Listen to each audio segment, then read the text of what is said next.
Bom, acho que já todo mundo fez aquela brincadeira, né, quando era criança, de se perguntar que superpoder você teria, né?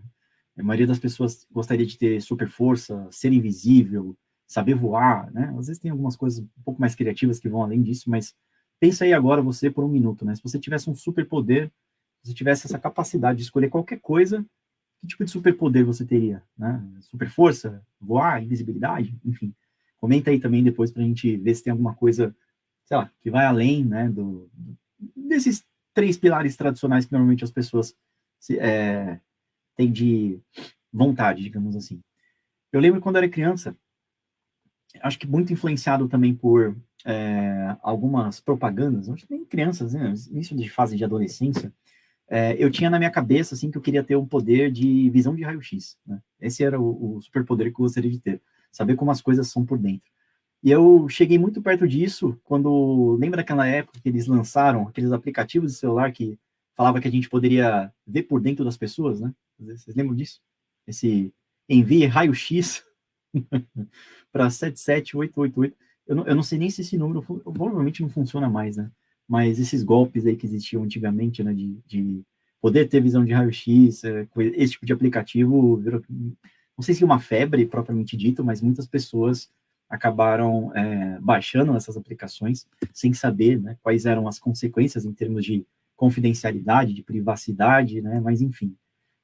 Quando eu tinha 12 anos de idade, eu fiz o meu primeiro curso de montagem e manutenção de computadores, na finada SOS Computadores, porque eu queria saber como as coisas funcionavam, né? Esse era o superpoder que eu sempre quis ter.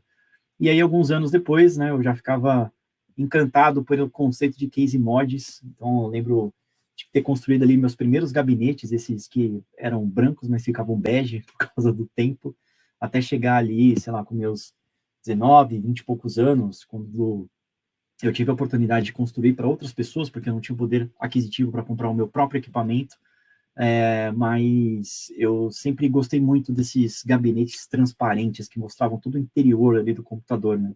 Sempre me fascinou, me chamou muita atenção, e eu sempre procurei por dispositivos eletrônicos que pudessem, de alguma forma, mostrar o seu interior, porque era como se eu estivesse realizando aquele sonho de criança, né? De ter essa visão de raio-x. E aí eu comecei a entender que eu poderia aplicar essa mesma mentalidade para qualquer coisa que eu quisesse na minha vida. Se eu quisesse ser melhor no esporte, eu fui atleta de handball por muitos anos, acreditem se quiser. Então, eu treinei, além de treinar a parte prática, né, eu também li e entendi muito das regras do esporte, né? Então, como atleta de handball, sabendo dessas regras, eu consegui subverter algumas dessas regras ao meu favor. Então, por exemplo, uma coisa que eu fazia, quem já jogou aí vai conseguir até entender um pouco, é, antes de começar o jogo, eu ficava do lado de fora da quadra e no handball as substituições elas são ilimitadas, né? Você pode a todo momento trocar os atletas. Então eu ficava ali da linha de fora, né? E aí quando o outro time que iniciava com a bola, eu ficava ali no banco, meio que pronto assim para entrar. O time iniciava com a menos, mas quando a bola era passada para a ponta, né, para o lateral, eu entrava rapidamente e tentava roubar a bola ali naquele momento. Então é uma regra permitida do jogo. Você aproveita o momento de fragilidade, né, de vulnerabilidade ali do ataque, ou de falta de atenção nesse caso, e consegue utilizar essa regra que é permitida ao seu favor. Isso é o hacking, né, basicamente. Então, se eu quisesse, como eu sou músico também, então eu sei tocar vários instrumentos. E na mesma época, com 12 anos, eu comecei a aprender a tocar guitarra, foi meu primeiro instrumento musical.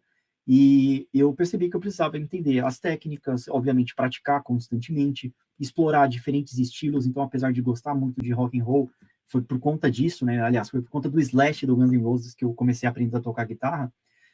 Eu vi que se eu explorasse múltiplas formas de estilos musicais, eu conseguiria ter um entendimento muito melhor de toda uma cena musical, digamos assim. Então, foi isso que eu acabei fazendo. Só que muitas dessas coisas que eu fiz nessa época meio que foram subconscientes. Só depois de muitos anos que eu olhei para trás e fui entender e falei, caramba, eu sou basicamente, não gosto de falar que eu sou um hacker, mas eu apliquei a mentalidade de uma cultura hacker em muitas coisas que eu me dediquei a fazer durante a minha vida.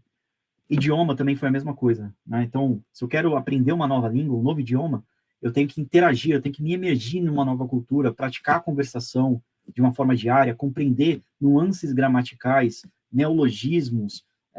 No inglês, por exemplo, os slangs, que são as gírias que são utilizadas, regionalismos, vai muito além da gramática, né? É uma prática de conversação, e saber inglês de um nível intermediário foi o que me deu a minha primeira oportunidade de carreira internacional. E isso foi algo que mudou minha vida. Então, hoje, eu consigo falar para vocês com convicção que o hacking mudou a minha vida.